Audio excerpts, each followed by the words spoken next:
Hello மக்களே, Narma miss welcome to Vijay stock and welcome to another video. இந்த வீடியோவில் நம்ம என்ன பார்க்க போகிறோம் பார்த்தீங்கன்னா, அண்ணாமலை அவர்கள் ரீசெண்டாக ஒரு கட்சி ஆரம்பித்து அதில் உடனடியாக ஒரே நாள் ஒரு 10 லட்சம் பேருக்கு மேலே சேர்ந்துட்டாங்க.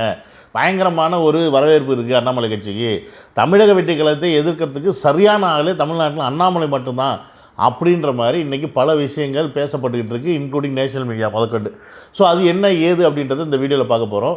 அதுக்கப்புறம் பார்த்திங்கன்னா, ஆடுன காலும் பாடுன வாயும் சும்மா இருக்காதுன்னு சொன்ன மாதிரி ஒரு ஆளுக்கு ஊம குசும்பு கொஞ்சம் அதிகம் தான். அந்த ஊம குசும்பு மக்களை ஏமாற்றி பிழைச்சி இன்னை வரைக்கும் வாழ்ந்துக்கிட்டு இருக்க ஒரு நபர் திருப்பி மக்களை ஏமாற்றுறதுக்கு ஒரு வேலையை பண்ணுறாப்புல, அது என்ன ஏதுன்றதை பார்க்குறோம். அப்புறம் காமராஜரே தோக்கடித்த மக்கள் தான் நம்ம. ஸ்டாலின் தோற்றதுக்கெலாம் ஒருத்தர் ஒப்பாரி வைக்கிறாரு. என்ன பண்ண சொல்கிறீங்க? நம்பர் 3. ஏன்னா நேற்று உதயநிதி பார்த்தா அதுக்கு முன்னாடி நக்கி கோபால், இப்போ ஒரு 3வது. இவருக்கு அவர் பையனே அப்பப்போ செருப்படி கொடுக்குறாப்புலன்னு வச்சுக்கோங்க. இருந்தாலும் புத்தி வர மாட்டேங்குது. நம்ம கொஞ்சம் புத்திமதி சொல்லுவோம். வாங்க வீடியோக்குள்ளே போவோம். என்னோட சேனலுக்கு யாராவது ஃபஸ்ட் டைம் வரீங்க அப்படின்னா சப்ஸ்கிரைப் பண்ணிவிட்டு பெல் பட்டன் ப்ரெஸ் பண்ணி ஷேர் பண்ணுங்கள்.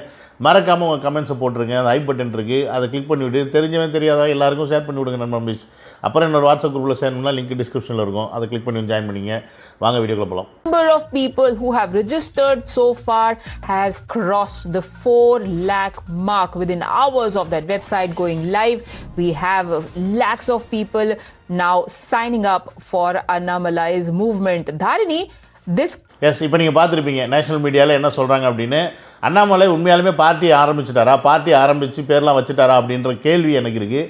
ஆனால் ஒரு வெப்சைட் ஒன்று க்ரியேட் பண்ணியிருக்காங்க. அந்த வெப்சைட்டில் தான் இவ்வளோ பேர் சேர்ந்துருக்காங்க அப்படின்ற விஷயம் தெரிய வந்துச்சு. ஸோ அந்த வெப்சைட் என்ன ஏது அப்படின்னு உள்ளே போய் பார்த்தா கிட்டத்தட்ட ஒரு 13 லட்சம் பேர் வரைக்கும் இப்போதைக்கு சேர்ந்துருக்காங்க. சரி, சேரலாமா அப்படின்ற ஒரு ஆப்ஷனுக்கு எப்படிலாம் பண்ணிருக்காங்கன்னு சொல்லிட்டு ஜாயின் த நெட்வொர்க்கில் கிளிக் பண்ணி பார்த்தோம்னா வெறும் ஃபோன் நம்பர் மட்டும் தான் கேட்குது. அது கொடுத்தோம்னா ஜாயின் பண்ணிடலாம் போல இருக்குது.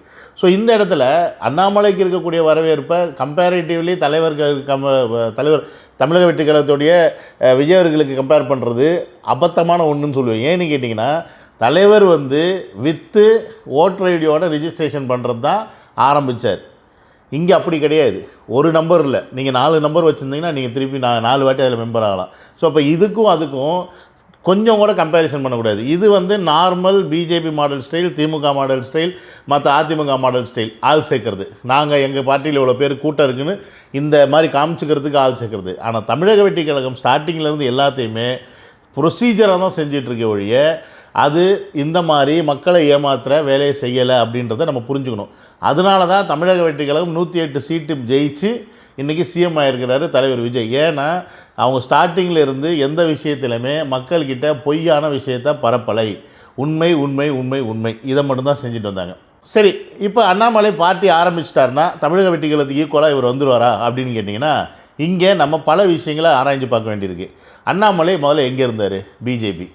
ஸோ பிஜேபி தான் இவர் வளர்த்துருந்துச்சு. கர்நாடகாவில் ஒரு ஐஏஎஸ் ஆஃபீஸர், ஐபிஎஸ் ஆஃபீஸராக இருந்தப்போ கிட்டத்தட்ட ஒரு 12 வருஷமாக இவர் ட்ரெயின் பண்ணி எடுத்து பிஜேபிக்கு ஆதரவாக பேச வச்சு அந்த வேலையை விட வச்சு அதுக்கப்புறமா பொலிட்டிக்கல் பார்ட்டியில் தன்னை ஒரு எளிய மகன் பிள்ளை, அதாவது ஆட்டுக்குட்டி அப்படின்ற பேரை வாங்கினா அண்ணாமலை அவர்கள். ஏன் ஆட்டுக்குட்டி வாங்கினா, எங்ககிட்ட ஆடு தாங்க இருக்குது, நான் அதை வச்சு தாங்க வாழ்கிறேன்னு சொல்லி ஒரு எளிமையான வாழ்க்கையை வாழக்கூடிய நபராக இவர் தன்னை காமிச்சிட்டார். அப்போ இளைஞர்களிடத்தில் ஒரு பிஜேபி மேலே ஒரு பற்று வர்றதுக்கு, பிஜேபியோட பற்றுன்னு சொல்கிறத விட அண்ணாமலை பின்னாடி ஃபாலோ பண்ணி போகிறதுக்கான ஒரு பல யுக்திகளை தமிழ்நாட்டில் செஞ்ச ஒரு ஆள் அப்படின்னா அண்ணாமலை, அதில் மாட்டுக்கிறதே கிடையாது. அப்படி இருக்கும்போது போன எலெக்ஷன் டயத்தில் அண்ணாமலையை துளி கூட மதிக்காத பிஜேபி தூக்கி போட்டுருச்சு. அமித்ஷாவை பொறுத்த வரைக்கும் அண்ணாமலையை வளர்த்து விட்டது பெருசாக விரும்பலை. பட் மோடிஜிக்கு அண்ணாமலை மேலே ஒரு சாஃப்ட் கார்னர் இருக்குது. இருந்தாலும் போன வாட்டி எலெக்ஷனில் இபிஎஸ் என்ன சொன்னாரோ அதுதான் அங்கே ஈடுபட்டுச்சு. அண்ணாமலைக்கு அங்கே வேலையே இல்லை. நயனா நயந்திரன் தலைவனாக்கிட்டு அண்ணாமலையை தூக்கி ஓர வச்சிட்டாங்க. இப்போ அண்ணாமலை கட்சி ஆரம்பிக்க வர்றாரு அப்படின்னா, உண்மையாலுமே பாஜகவை எதிர்த்து நீங்கள் வர்றீங்க அப்படின்னா, பாஜகவுடைய நபர்களை போய் பார்த்து அங்கே இருக்கவர்களுக்கு இப்போ பர்மிஷன் வாங்கிட்டு இங்கே கட்சி ஆரம்பிக்க வேண்டிய அவசியம் இங்கேருந்து வருது அப்படின்ற ஒரு கேள்வி நமக்குள்ளே வருது. அது மட்டும் இல்லாமல் எல்லா கட்சிக்குமே ஒரு கொள்கை கோட்பாடு ஒன்று இருக்குது. இப்போ தமிழக வெற்றி கழகம் பார்த்திங்கன்னா பெரியார் கொள்கையை ஏற்றுக்குச்சு. காமராஜர், அம்பேத்கர், வேலுநாச்சியார், அப்புறம் அஞ்சலி அம்மான்னு சொல்லிட்டு 5 பேருடைய கொள்கை கோட்பாடை தமிழக வெற்றி கழகம் ஏற்றிட்டு இருக்கு. அதே மாதிரி திமுக திராவிட கொள்கை, அதிமுகவும் திராவிட கொள்கை, நாம் தமிழர் தமிழ் தேசிய கொள்கை, பிஜேபி மதவாத கொள்கை, காங்கிரஸ் மதசார்பற்ற கொள்கை. இப்படி எல்லாருமே அவங்களுடைய கொள்கை கோட்பாட்டில் இருக்காங்க. பட் பிஜேபியில் இருக்கக்கூடிய மதவாத கொள்கையை ஃபாலோ பண்ணி வந்த அண்ணாமலை இப்போ கட்சி ஆரம்பிக்கும் போது தமிழ்நாட்டில் என்ன மாதிரியான கொள்கையை நீங்கள் எடுக்க போகிறீங்க? திராவிடமா, தமிழ் தேசியமா, மதசார்பற்ற கொள்கை எதை? அப்படின்ற கேள்வி வந்துடுது. அப்போ இங்கே எந்த கொள்கையின் அடிப்படையில் நீங்கள் கட்சியை அமைப்பீங்க, கட்சியை அமைக்கிறதுக்கான அந்த கட்டுமானத்துக்கான காசு இதெல்லாம் எங்கேருந்து அண்ணாமலை கிட்ட வரும்? ஏன்னா அண்ணாமலை தான் எளிய மகன் பிள்ளைன்றாரு. அப்போ அவர்கிட்ட எப்படி காசு வரும்? இப்போ 2 வருஷம் கட்சியை நடத்துகிறாரு, 2 வருஷத்தில் 2 மாநாடு போடுறாரு, இத்தனை சுற்றுப்பயணம் பண்ணுறாரு, பிரச்சாரம் போடுறாரு, வைக்கிறாரு. அப்படின்னா தலைவர் கிட்ட பணம் இருக்குது, அவர் பண்ணுறாரு. அண்ணாமலை என்கிட்ட பணமே இல்லைன்னு சொல்லி சொன்னீங்களே, நீங்கள் இன்னும் 5 வருஷம் கட்சி நடத்தணுமே. ஏன்னா இடையில பார்த்தீங்கன்னா இப்போ ஒரு உள்ளாட்சி தேர்தல் வரும், அதுக்கப்புறம் பார்த்தீங்கன்னா நாடாளுமன்ற தேர்தல் வரும், அதுக்கப்புறம் பார்த்தீங்கன்னா அடுத்த 31 தான் சட்டமன்ற தேர்தல் வருது. ஸோ அப்போ இது வரைக்கும் இந்த கட்சியை நடத்துறதுக்கு அண்ணாமலை கிட்ட காசு எங்கே இருக்குது அப்படின்ட்டு கேள்வி வரும். சரி எப்பா திறநிதி தெரிகிற மாதிரி அவங்களும் திரட்டி நடத்துவாங்க, அதெல்லாம் உனக்கே அப்படின்னு கேட்டிங்கன்னா அதெல்லாம் அவசியம் இல்லை. அவங்களுக்கு ஃபண்டு வரும், எங்கேருந்து வரணுமோ அங்கே வரும், வெயிட் பண்ணுங்கள். பீப்புள்ஸ் மூமெண்ட் மக்கள் மேடை எங்களுடன் சேர்ந்து சிட்டிசன்ஸ் பிளாட்ஃபார்ம் அப்படின்ற எங்களோட பாடி ஆஃப் ஒர்க் ஓட சேர்ந்து இந்த ஸ்டேட்டுக்காக வேலை செய்ய நினைக்கிற அத்தனை பேரும் ஒன்றாக சேரலாம். ஒன்றாக சேர்ந்து தொடர்பு கொண்டு ஒரு பெரும் மக்கள் சேவையாக, மக்கள் சக்தியாக உருவாகி இந்த ஸ்டேட்டுக்கு பல நன்மைகளை செய்ய முன்வாருங்கள். சொன்னல இங்கேருந்து தான் வரும். எங்கேருந்து? மக்கள் மேடை. மக்கள் மேடையிலேருந்து தான் இங்கே அண்ணாமலை பார்ட்டி ஆரம்பித்தா ஃபண்டு வரும். மக்கள் மேடை மேடம் யார்? லதா மேடம். யாருடைய ஒய்ஃபு? ரஜினிகாந்த். ரஜினிகாந்த் வெக்கமே இல்லை, அரசியலுக்கு வரமாட்டேன்னு சொல்லிட்டு கடைசியில் பொண்டாட்டி பின்னாடி நின்று அரசியல் பண்ணுறியா? ஐயோ ஏமானத்தை வாங்குறீங்க. 25 வருஷம் உங்களை நம்பி நீங்கள் அரசியலுக்கு வந்துடுவீங்க. 1996 காலகட்டத்தில் நம்பி அன்னையிலேருந்து நம்பி ஏமாந்து போன ரசிகர்கள் இன்றைக்கி வரைக்கும் நீ பரவாயில்ல நடித்தா போதும், உன்னை ஸ்க்ரீனில் வந்து பார்த்தா போதும், கொண்டாடிட்டு வரும்னு சொல்லிட்டு இன்னை வரைக்கும் உன்னை ரசிக்கிற அந்த கூட்டத்தை, இந்த மக்களை எப்படியா அப்படி முட்டாளாக்குறீங்க? எனக்கு புரியல, சத்தியமாக புரியல. மக்கள் நம்ம தான் முட்டாளாக இருக்கோம் அப்படின்னா இவங்க முட்டாளாக ஆக்கிக்கிட்டே இருக்காங்க, நம்மளும் இருக்கோன்றது தான். நல்லா யோசிச்சு பாருங்கள் மக்களை. எதுக்கு இப்போ மக்கள் மேடை ஆரம்பிக்கணும்? ஏன் இவ்வளோ நாளாக தமிழ்நாட்டில் உங்களுக்கு சேவை செய்ய வரலையா? உங்கள் ஹஸ்பண்ட் இவ்வளோ நாளாக வந்து இப்போ சூப்பர் ஸ்டார் இல்லையா? கோடி கோடியாக பணம் சம்பாதிக்கலையா? ஏன் ஆரம்பிக்கலை? கட்சி ஆரம்பித்தார்ல, 2014 கட்சி ஆரம்பித்தார். கொரோனா காலத்தில் கட்சி வேண்டாம்னு சொல்லிட்டு போயிட்டார்ல. அந்த கட்சியை அவர் வேண்டான்னு போனப்போ ஏன் உங்களை வச்சுட்டு அவர் வந்து நடத்திருக்கலாமே.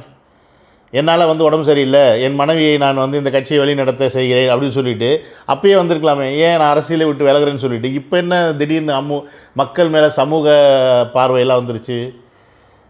எப்போ வந்தால் என்னையா வந்தால் அக்செப்ட் பண்ணிங்க அப்படின்னு நீங்கள் சொன்னீங்கன்னு வச்சுக்கோங்க, காது காணாமல் போயிடும். பார்த்தீங்க, காது காணாமல் போயிடும். வரும்.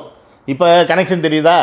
இங்கே மக்கள் மேடை, இந்த பக்கம் அண்ணாமலை, அதுக்கப்புறம் அங்கே எல்லாம் உங்களுக்கு புரியுதா? அப்போ என்ன, இங்கே பிஜேபி கால் ஊன்றதுக்கான ஒரு வேலையை பார்த்துக்கிட்டு இருக்கு. ஏன்னா தமிழக வெற்றிக் கழகம் வந்து 2 திராவிட கட்சிகளையும் சுக்குநூறாக உடச்சி போட்டுருச்சு.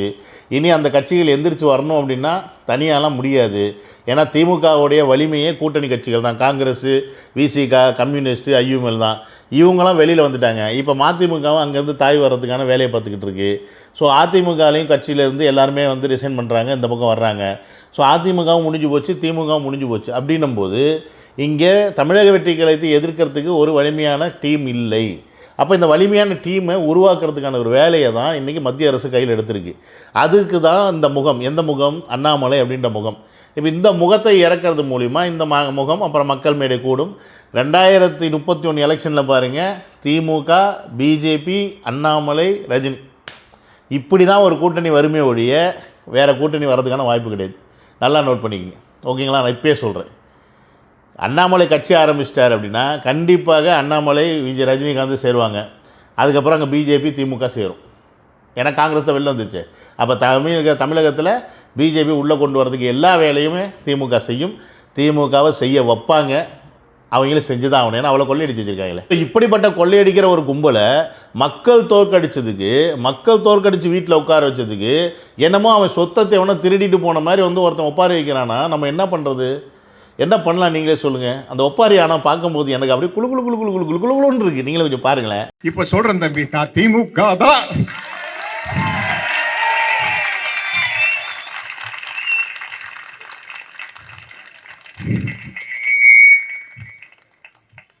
எனக்கு குளத்தூர்ல தலைவர் ஜெயிச்சது கொஞ்சம் கஷ்டமா இருக்கு. நாள் ரொம்ப கிண்டலானால் நக்கல் பிடிச்சாள். என் சினிமாவில் பார்த்துருப்பீங்க. எல்லாத்தையும் விளையாட்டா எடுத்துக்கினேன். இதை இப்படி எடுத்துக்க முடியல. பார்த்தீங்களா அவர் வாயெல்லாம் கொளருது, நாங்களாம் தர அப்படியே நடிப்பு அரக்கன் சத்யராஜ். யோ யோ யோ யோ யோ காமராஜர் தோக்கடிச்ச கூட்டம் தானே இது? காமராஜருக்கு தோக்கடிச்ச கும்பல் தானே தமிழ் மக்கள். அப்படி அப்புறம் என்ன என்னமோ இவர் உங்கள் ஊர் சொந்தக்காரனா இவர்? எனக்கு சத்யராஜ் மேலே சந்தேகமாக தான் இருக்குது. சுத்த தமிழாக மானம் தமிழ்னு சொல்லிக்கிறேன், ஆனால் இப்படி போய் சொம்படிக்கிறீங்களே அப்படின்னு நினைக்கும் போது தான் நமக்கு கடுப்பாது. என்ன அப்படி கிழிச்சிட்டாரு, எப்படி என்ன சாதிச்சிட்டாருன்னு சொல்லிவிட்டு நீங்கள் இவரை தோக்கடிச்சதுக்கு இவ்வளோ ஃபீல் பண்ணுறீங்க? இல்லை நான் கேட்குறேன், தமிழ்நாட்டில் கடந்த 5 வருஷமாக அவ்வளோ பிரச்சனைகள் இருக்குது, அவ்வளோ பெண்களுக்கான கொடுமை நடந்துச்சு, போதை கலாச்சாரம் தலைவிரித்து ஆடிச்சு, ஊழல் மேலே ஊழல், இஷ்டத்துக்கு ஊழல், யார் மேலேயுமே குற்றச்சாட்டு இல்லை அப்படின்னு ஒருத்தர் நீங்கள் எடுத்து காட்ட முடியுமா? முடியாது. அப்படி ஏகப்பட்ட கம்ப்ளைண்ட்ஸு, ஏகப்பட்ட இடி ரைட்ஸு, ஏகப்பட்ட இடத்துல சிக்கி சின்ன பின்னமாக ஆக்கி தமிழ்நாடு நாசம் பண்ணி வச்சுருக்க ஒரு கூட்டத்துக்கு, அந்த கூட்டத்தோட தலைவரை மக்கள் தோக்கடிச்சதுக்கு நீங்கள் எவ்வளோ பெரிய ஒப்பாரி வைக்கிறீங்க அப்படின்னா, அப்போ நீங்களாம் எவ்வளோ பெரிய அயோக்கியர்களாக இருப்பீங்க. நீங்கள் என்னன்னா மக்களை அயோக்கியர்கள்னு சொல்லிட்டு இருக்கீங்க. அதாவது மக்கள் இப்போ இவ்வளோ நாளாக சின்ன பசங்க திட்டிகிட்டு இருந்த இந்த கூட்டம்லாம் யார்? Gen Z kids. நம்ம நம்மன்றது நீ அந்த ஏஜில் இருக்க பசங்க நீங்களாம் ஜெயிக்க வச்சிட்டிங்க, இன்ஸ்டாகிராம் மூலிமா சோஷியல் மீடியா மூலிமா தான் தமிழக வெற்றிகளை ஜெயிச்சிருச்சு அப்படின்னு சொல்லி தற்கொலைன்னு சொல்லிட்டு இருந்தவங்க இன்றைக்கி அதெல்லாம் விட்டுவிட்டு அப்பா அம்மாவுக்கு போயிட்டாங்க. சின்ன பிள்ளைங்க சொல்கிறத கேட்டு நீ ஓட்டு போட்டிருக்க, அப்போ நீ தாயா தற்கொலை அப்படின்னு. என்ன மாதிரியான ஒரு மனநிலை மேலே இவங்க இருக்காங்க பார்த்தீங்களா? ஸோ இங்கே மக்களை இவங்க விமர்சிப்பதன் மூலமாக இவங்க தன்னுடைய இடத்தை இழந்திருக்காங்க அப்படின்றத சத்யராஜ் போன்றவர்கள் இப்போ வரையும் உணரல. நாங்கள் தான் ஓட்டு போட போகிறோம், நாங்கள் தான் டிசைட் பண்ண போகிறோம் அப்படின்னும் போது எங்களுக்கான மதிப்பு மரியாதை எங்கே? அதை எவனுமே கொடுக்கலையே. அதனால தான் தோக்கடிச்சு உட்கார வச்சுருக்கோம். சரி, அவ்வளோ ஏன் உன் வீட்டில் நீ ஓட்டு போட்டிருப்ப திமுகவுக்கு, உன் பொண்ணு ஓட்டு போட்டிருக்கும் திமுகவுக்கு, உன் பையன் யாருக்கு போட்டிருப்பார்? நீங்கள் ஒப்பாரி வைக்கிற அவர் என்ன பண்ணுறாரு? ட்வீட் போடுறாரு, இக்னோர் நெகட்டிவிட்டி அப்படின்னு.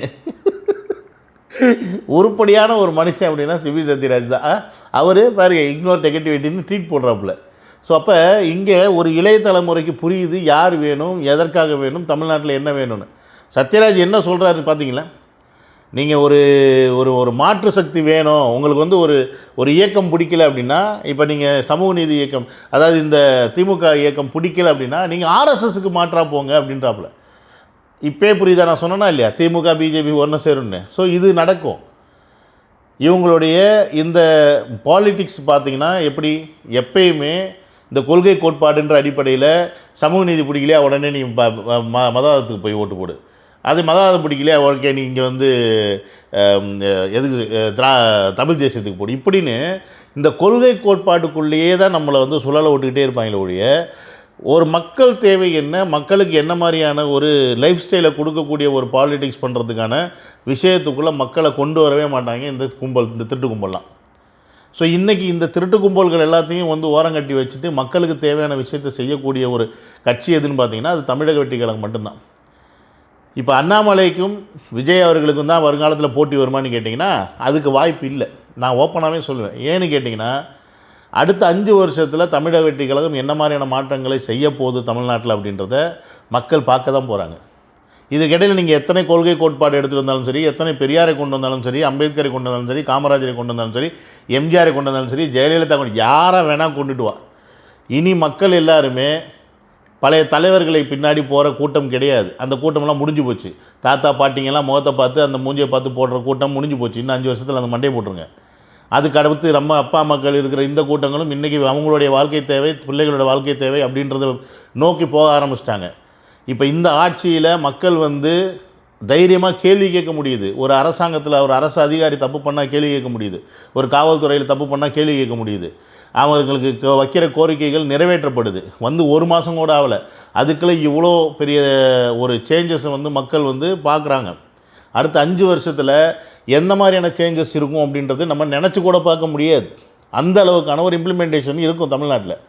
அப்போ இதை கண்கூட பார்க்கக்கூடிய மக்கள் அந்த மாற்றத்தை இன்னும் மேம்படுத்தக்கூடிய தமிழக வெற்றிக் கழக தலைவரை தேர்ந்தெடுப்பாங்களா, இல்லை அதே கொள்கை கோட்பாடு திராவிடம் மதவாதம் தமிழ் தேசம் சொல்லிட்டு பேசிக்கிட்டு இருக்கக்கூடிய அந்த திருட்டு கும்பலை மதிப்பாங்களா?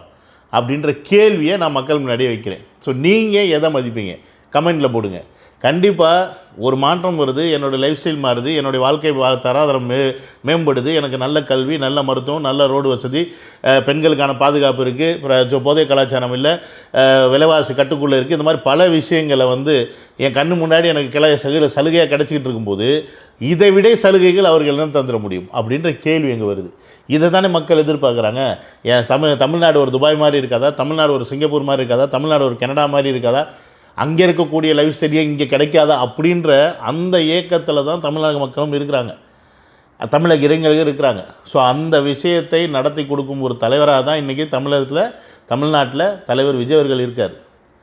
ஸோ இன்றைக்கி அவர் முதல்வராக இருந்து அதை தான் செயல்பாட்டில் காட்ட போகிறாரு. அதுதான் செயல்பாட்டில் வரவும் போகுது. அதை நீங்கள் பார்க்க தான் போகிறீங்க.